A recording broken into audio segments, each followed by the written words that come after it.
አይቆጨኝም ሂንጋቡ ኖ ሪግሬት ፕሪማች ሁሉ ፓርቲዎች ብልጽግና ይበልጣሉ ኦብጀክቲቭ ያ ስትራቴጂክ ኦብጀክቲቭ is to save Ethiopia from Abiy Ahmed ታሰር ገና ትልቅ ጉም እየመጣ ያለበት አደጋ እየመጣ ያለበት ኢትዮጵያ ሲወጣ ግን እየነደረች ያለች ኢትዮጵያ ነበረች። እስኪ አንድ አፍታ ስለ መጽሐፍ ርዕስ አንድ ሐሳብ ላንሳ። አልጸጸትበትም ነው የመጽሐፍ ርዕስ።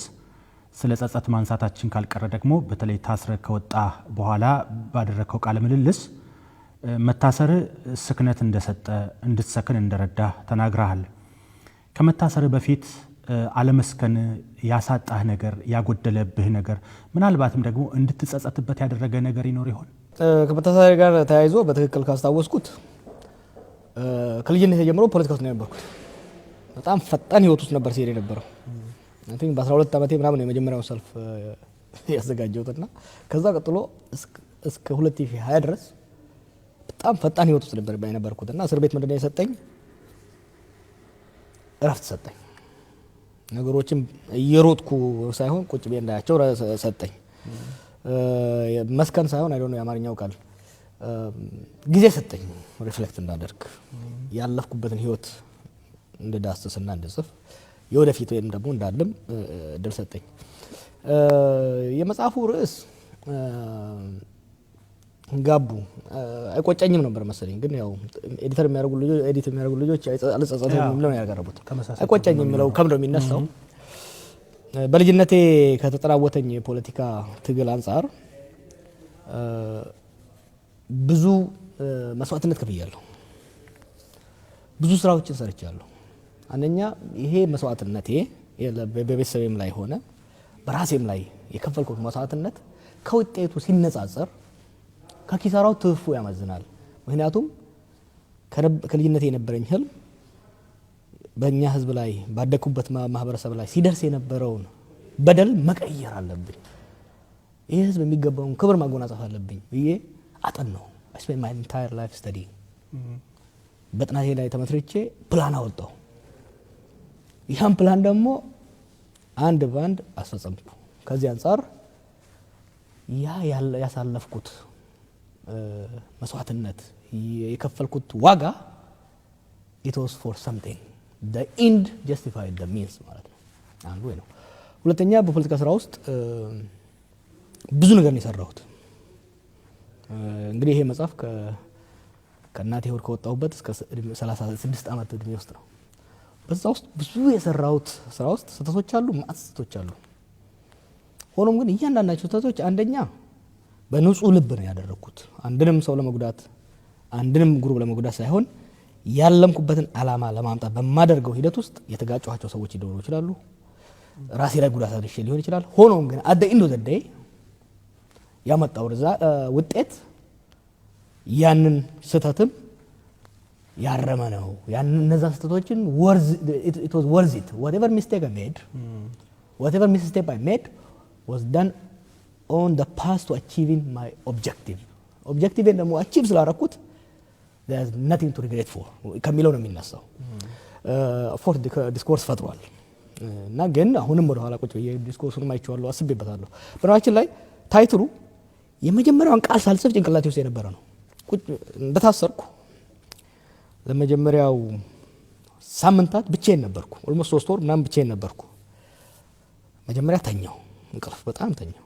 ከዛ አሰብኩ እና ስክሪፕቶ ስጠይቅ እምቢ አሉኝ። አንድ ፖሊስ በድብቅ መጣ ሰጠኝ። the first word in my mind was አስቤዋለሁ። እስካሁን ያደረኩት ነገር ስገመግመው በአንድ ቃል ባስቀምጠው ምንድነው ብዬ ሳስብ አይቆጨኝም ሂንጋቡ ኖ ሪግሬት የሚለው ነውና ብዙ ሰዎች ታይትሉን እንድቀይረው ሲጠይቁኝም ኖ this was the starting point and this is the end ከሚል ነው። አልጸጸትም የሚለው መጽሐፍ ናይሮቢ ኬንያ ውስጥ ለመረቃል ተብሎ ሲጠበቅ ሳይመረቅ ቀርቷል። በምን ምክንያት ነው ሳይመረቅ የቀረው? ምክንያት ቀድሞ የነበረው ምክንያት የጸጥታ ችግር ማለትም ጥቃት እናደርሳለን የሚል ማስፈራሪያ በተደጋጋሚ ስልኮች ሲደወሉ ነበረ።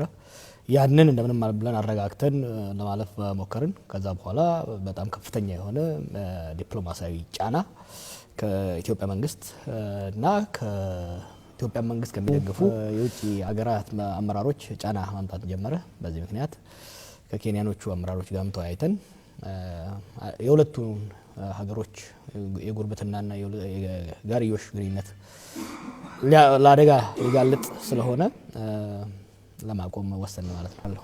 ከቅርብ ጊዜ ወዲህ ወደ ፖለቲካው በንቃት መመለስን ተመልክተናል። ከሰሞኑ ያደረካቸው ቃለ ምልልሶችም ይህንኑ የሚያሳዩ መልእክቶችን እያየን ነው። በተለይ በመንግስት ላይ የምታቀርባቸው ትችቶችና ነቀፋዎች አነጋጋሪ መሆናቸውንም አይተናል። ከረጅም ጊዜ በኋላ ስትመለስ በተለይ ይህንን ጊዜ የመረጥክበት ምክንያቱ ምንድን ነው? እንግዲህ እንደምታውቀው ከስር ስወጣ እንደተናገርኩት ስታሰር ጥያት የሄድኳት ኢትዮጵያና ከእስር ቤት ስወጣ ያገኘኋት ኢትዮጵያ በጣም የተለያየ ነበረች። ስታሰር ገና ትልቅ ጉም እየመጣ ያለበት አደጋ እየመጣ ያለባት ኢትዮጵያ፣ ስወጣ ግን እየነደደች ያለች ኢትዮጵያ ነበረች። ትልቅ ተሰሚነት ተጽዕኖ ፈጣሪ እንደሆንኩ ሰው ምንድነው የኔ ሚና መሆን ያለበት የሚለውን አስቤበት ነው ከእስር ቤት የወጣሁት። እንደወጣሁ ለ6 ወር ምንም አልተናገርኩም። ማዳመጥ አለብኝ፣ ህዝቡን ማዳመጥ፣ የህዝቡም ስሜት ግልጽ ነበር። ከዚህ አንጻር የኔ ገንቢ ሊሆን የሚችለው ሚና ጸጥ ባለ መልኩ የሀገሪቷ ወደ ተረጋጋና ሰላማዊ ወደ ሆነ ህይወት እንድትመለስ የበኩሌ ሚና ማድረግ አለብኝ ብዬ ሰራ ነበር። ምንም እንኳን ድምጼ ብዙም ባይሰማም የፖለቲካ ኢንጌጅመንቴ የፖለቲካ እንቅስቃሴ ከድሮ የበለጠ እንጂ ያልነሳ አልነበረም። በብዙ ሀገራት ጉዞ ሳረግ ነበረ። በተለይ ሰፊ የሆነ የዲፕሎማሲያዊ ስራ በመንግስትም ላይ ጫናም እንዲደረግ እንዲሁም ደግሞ ለመንግስት አስፈላጊው ግብአት እንዲሰጠው በተቃዋሚ በተለይ በአማጽያንም ከዲፕሎማቶች ጋር በማገናኘት ፋሲሊቴት በማድረግ ከዚህ ሲደረጉ የነበሩ የሰላም ጥረቶች ብዙዎች ውስጥ ቀጥተኛ ያልሆነ ተሳትፎ ነበረኝ። በሂደት ግን ሳደርገው የነበረው ተስፋ እየሆነ እንዳልሆነ እየተሳካ እንዳልሆነ የኢትዮጵያ መንግስት በስልጣን የያዘው ኃይል ሀገሪቷ ወደ ሰላም የመመለስ ፍላጎት እንደሌለው በሂደት ደግሞ ፍላጎት ራሱ ቢኖረው ለማምጣት የማይችልበት አቅመ ደካማነት ላይ እንደደረሰ ያን የአቅም መመናመን ደግሞ መረዳት እንዳልቻለ ስላየው ይባሱኑ ነገሮችን የሚያባብስና ሀገሪቷን ወደ መቀመቅ የሚያስገባ ሂደት ውስጥ እየገባ ስለሆነ ይሄንን እንደ ባለፈው 2 ዓመታት በሹክሹክታ በምክር በግሰጻ ለማሳመም መሞከር የትም እንደማይደርስ ደመደምኩ ማለት ነው።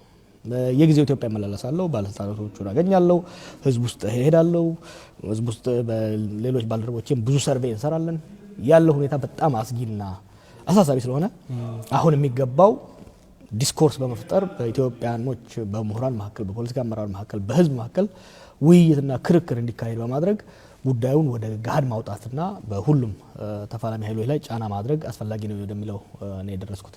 የኦሮሞ ነጻነት ሰራዊት አንድ ክንፍ አባላት በሰላም እየተመለሱ መሆናቸው ጀዋርን አላስደሰተውም የሚሉ ሀሳቦች እየታዩ ነው። በዚህ ምክንያት ጀዋር ጠቅላይ ሚኒስትሩና መንግስታቸው ወደ መተቸት ወደ መንቀፍ መመለሱም ትኩረትን ለመሳብ ጭምር ነው የሚሉ ሀሳቦች እየታዩ ነው። ምን ትላለህ? ከዚህ በፊት እኮ በተጻራሪው ነበር የምከሰሰው። እኔ ገና ወታደር ገና የተወሰኑ ልጆች ወደ ጫካ ሲገቡ ከእንግዲህ በኋላ ኢትዮጵያ ውስጥ የጠመንጃ ፖለቲካ ሊያበቃ ይገባል፣ አይ ቲንክ አንተም ጋር ስንወያይበት የነበረው ጉዳይ ነው። የመንግስት ሚዲያ ውስጥ በነበረበት ወቅት ከእንግዲህ በኋላ የጠመንጃ ፖለቲካ ሊያበቃበት ይገባል፣ ማንም ወጣት ለፖለቲካ ዓላማ ብሎ ጫካ መግባት የለበትም፣ ጫካ የቀረም ካለ መግባት አለበት።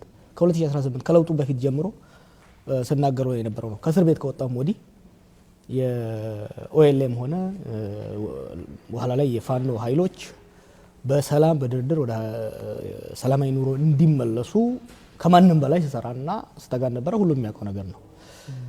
እኔ ስል የነበረው ግን እነዚህን ወጣቶች ገፍቶ ወደ ጫካ ያስገባው የፖለቲካዊ ምክንያት ፖለቲካዊ ሮሮ ከስር መሰረቱ በመፍታት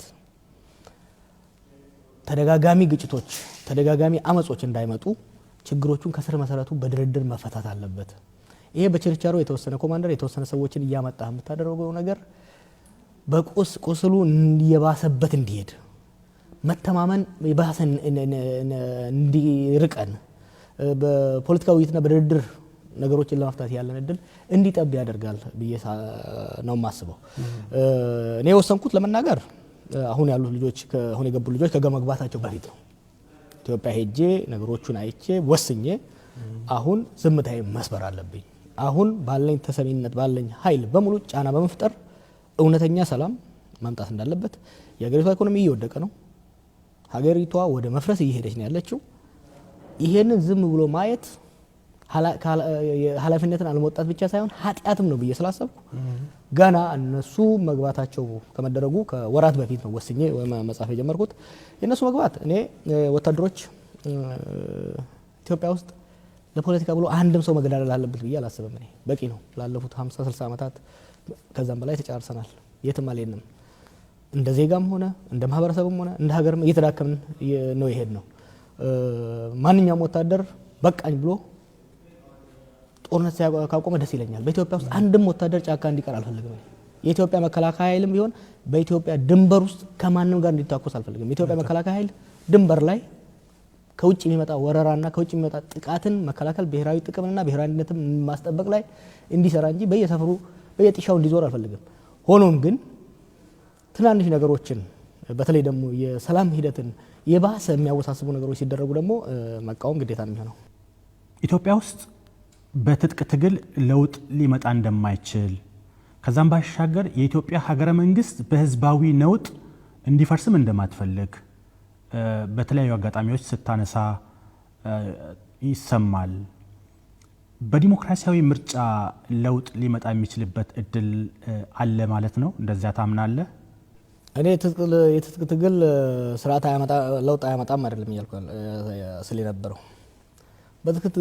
በትጥቅ ትግል የሚመጣ ለውጥ ብዙውን ጊዜ ኮስቱ ከቤኔፊቱ ወጪው ከውጤቱ በጣም የባሰ ነው። ወደ ዲሞክራሲያዊ ማሻገር ድሉም ጠባብ ነው። አንድ ሁለተኛ፣ አሁን ባለው ኢትዮጵያ ባላት ነባራዊ ሁኔታ እንዲሁም ከዓለም ነባራዊ ሁኔታ አንጻር የመንግስትም በስልጣን ላይ በጉልበት ስልጣን ላይ ቆያለሁ የሚለው መንግስትም አይቻለውም።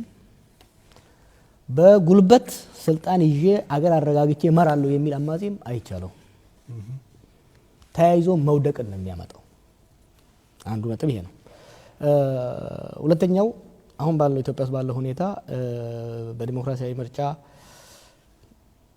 ምርጫ የሚካሄደው ሀገር በተወሰነ ደረጃ የተረጋጋ ነገር ሲኖረው ነው።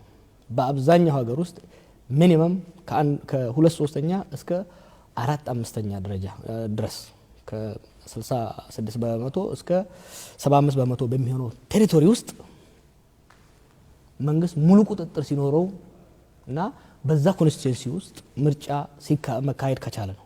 አሁን በኢትዮጵያ ውስጥ ወደ 547 ኮንስቲትዩንሲዎች አሉ፣ መቀመጫዎች አሉ። ያ ማለት ቢያንስ ወደ 400 በሚጠጉት ላይ ምርጫ ማካሄድ ያስፈልጋል። ዲሞክራሲያዊነትና ፍትሃዊነቱን ተወው፣ ፕራክቲካሊ ምርጫ ማስተዳደር አድሚኒስትሬቲቭሊ ምርጫ ማስደረግ አይቻልም። እነ ሳዳም ሁሴን እነ ፊደል ካስትሮ ሲያደርጉ የነበረው ምርጫ እሱም ማድረግ አትችልም። ምክንያቱም ፕራክቲካሊ በእነዚህ ቦታዎች ውስጥ ምርጫ ማድረግ አትችልም። በእነዚህ ቦታዎች ውስጥ ግብር መሰብሰብ አይችልም መንግስት። በእነዚህ ቦታዎች ውስጥ ከአንድ ወረዳ ወደ ሌላ ወረዳ በመኪና መሄድ አይችልም የመንግስት አስተዳደር፣ በሄሊኮፕተር ነው የሚሄደው። አማራ ክልል ውስጥ በተወሰነ ቦታ እንጂ የመንግስት ቁጥጥር ስር የለም። በኦሮሚያ ውስጥ በዋና ከተማውና በአንዳንድ ከተሞች በስተቀር መንግስት ቁጥጥር ማድረግ የሚችልበት ሁኔታ የለም። ይህ ባለበት ሁኔታ ኢትዮጵያ ውስጥ ፕራክቲካሊ ምርጫ ዲሞክራሲያዊነትና ፍትሃዊነቱ ይቅር ኮሮጆ ይዞ ሄዶ ድሮ እንደሚያደርገው ራሱን ማስመረጥ አይችልም መንግስት። ስለዚህ አሁን ባለው ሁኔታ ስለ ፍትሃዊና ዲሞክራሲያዊ ምርጫ መናገር ቀርቶ ምርጫን አሰ ፕሮሲጀር ቴክኒካሊ ማድረግ አይቻልም። ስለዚህ ከ2018 በፊት በአክቲቪዝም ስታደርገው በነበረው ንቅናቄ በዛ መንገድ ለውጥ ሊመጣ ይችላል የሚል እምነት አለ? ሰላማዊ ትግል ብዙ አይነት ስትራቴጂዎች አሉት። ከምትታገለው መንግስት ነባራዊ ሁኔታ ጋር ነው የሚሄደው። ለኢህአዴግ ያወጣ ነው ስትራቴጂ ደርግ ላይ ላይሰራ ይችል ነበር፣ እዚህኛውም ላይሰራ ይችላል።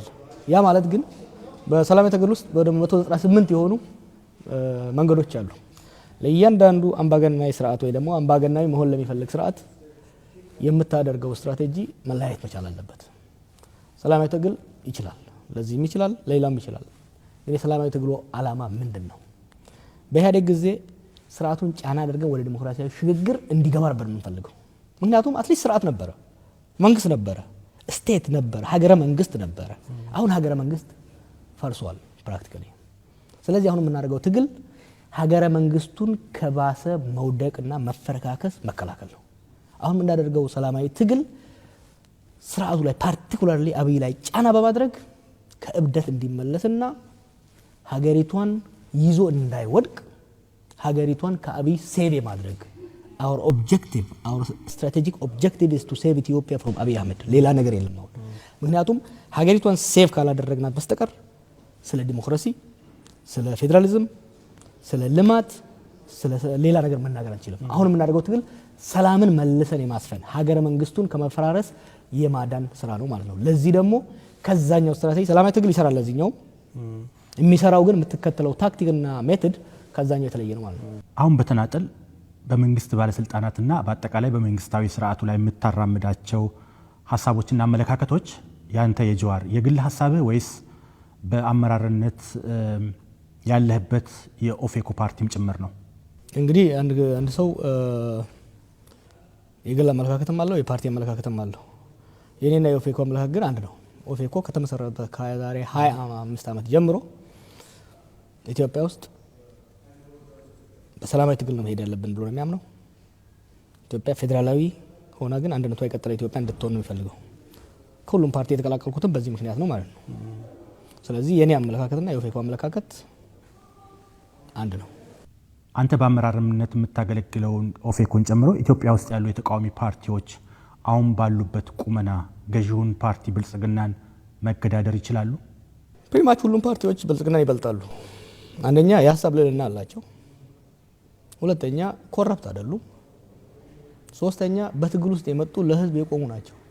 የሀሳብ ልዩነት ሊኖራቸው ይችላል። ከኔ ጋርም ሆነ ከኦፌኮ ጋር የማይስማሙ ሊሆኑ ይችላሉ። ሆኖም ግን አንደኛ 50 ሰው ቢኖራቸው ድርጅት ናቸው። ብልጽግና ድርጅት አይደለም። ብልጽግና ማለት አብይና አብይ ብቻ ናቸው። ተወያይተውበት፣ ተከራክረውበት፣ ተደራድረውበት የወጣ የፖለቲካ ፕሮግራም የለም። መዋቅር የለም። ለስም ስራ አስፈጻሚ ይባላል፣ ሴንትራል ኮሚቴ ምናምን ይባላል።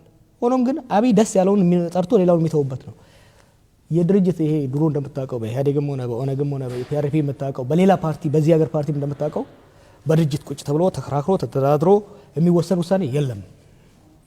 ብልጽግና ፓርቲ አይደለም። ኢትስ ኖት ፓርቲ። ስለዚህ ዛሬ አብይን ብታነሳው ፓርቲ የለም። ለዚህ ነው ፓርቲ። ስለዚህ ብልጽግና እንደ ፓርቲ መውሰድ አይቻልም። አሁን ያለው የአንድ ሰው ፓርቲ የአንድ ሰው መንግስት ነው። ስለዚህ ብልጽግና ከሌላ ፓርቲ ልታወዳደር አትችልም። ማንኛውም ፓርቲ ከብልጽግና የተሻለ ልዕልና አለው። ጊቭን እየተጨቆነ እየታፈነ እየተረገጠ እየተገደለ አቋሙን አንሰራርቶ መሄድ ባይችል ራሱ እድል ከሰጠው የተሻለ የማስተዳደር እድል አለው። ከተቃዋሚ ፓርቲዎች ሀሳብ ሳርቅ የኢትዮጵያ ተቃዋሚ ፓርቲዎች ውስጥ ዲሞክራሲያዊ ናቸው ወይ የሚለው ጥያቄ ሲንሸራሸር ይሰማል። ከዚህ ባሻገር ከግለሰቦች ተጽዕኖስ ምን ያህል ነፃ ናቸው የሚሉ ሀሳቦችም እንዲሁ ይነሳሉ። በእርግጥ ምን ያህል ነፃ ናቸው? ለዚህ ምክንያቱም መረዳት ያስፈልጋል። እኔም ድሮ ሳየው እንደዛ ይመስለኝ ነበር። ሆኖም ግን ገዢው ፓርቲ በተለይ ከኢህአዴግ የወጡትና ኢህአዴግ ቀጥሎ ያለው ገዢው ፓርቲ ምንድነው የሚያደርገው? እነዚህን ፓርቲዎች ለማጣላት ከውስጣቸው ሰው ለመግዛት በሚያደርገው ሂደት በጣም ራሳቸውን ላይ የመከላከል ኦልዌይስ ዲፌንሲቭ ፖስቸር ውስጥ እንዲገቡ ያደርጋቸዋል። ይሄ በጣም እንዲጠነቀቁና ራሳቸውን እንዲይዙ ያደርጋል። ኢንሴኩሪቲ ይፈጥራል ፓርቲዎች ውስጥ። በእኛ ፓርቲ ላይ ግን እንደዛ አልነበረም። እኔ ነኝ ያልፈለኩት፣ በእኔም በቀለም አልፈለግንም ፕሮፌሰርን ለመተካት የራሳችን ምክንያት ነበረን። ትልቁ ሎቢ ሲደረግ የነበረው በእነ አብይ እንደምንም አድርገን ፕሮፌሰርን አንስተን እኛ እንድንተካው ነበር። ለምን እንዳሰቡት እኛ እናውቃለን። that's why we refused እንጂ ፕሮፌሰር እምቢ አላለም። he was very happy to do it። ለሌላ ፓርቲ ለነገር አይችልም። በእኛ ፓርቲ ግን በምርጫ የምታምኑ ከሆነ ምርጫ እስከሆነ ድረስ እናንተ ያንን ነገር ላለመቀበል ለምን ፈለጋችሁ? ምርጫ እስከሆነ ድረስ ምርጫ እኮ ግዴታ አይደለም፣ ውዴታ ነው። እኔ ሊቀመንበር ሆኜ ለመወዳደር የመራጬ ፍላጎት ብቻ ሳይሆን የኔ ፍላጎትም ወሳኝ ነው አይደል? I have to stand as a candidate። የነበረውን ደባና ሴራ እናውቀው ነበር። ይሄን ሴራ ማክሸፍ ስለነበረብን ሊጫወቱ የፈለጉትን ጌም ገልብጠን ተጫወት ነው። ዲሞክራሲ ማለት የተመራጩም ፍላጎት የመራጩም ፍላጎት አብሮ መሆን መቻል አልነበረበት እና ዊ ቢት ዳት ጌም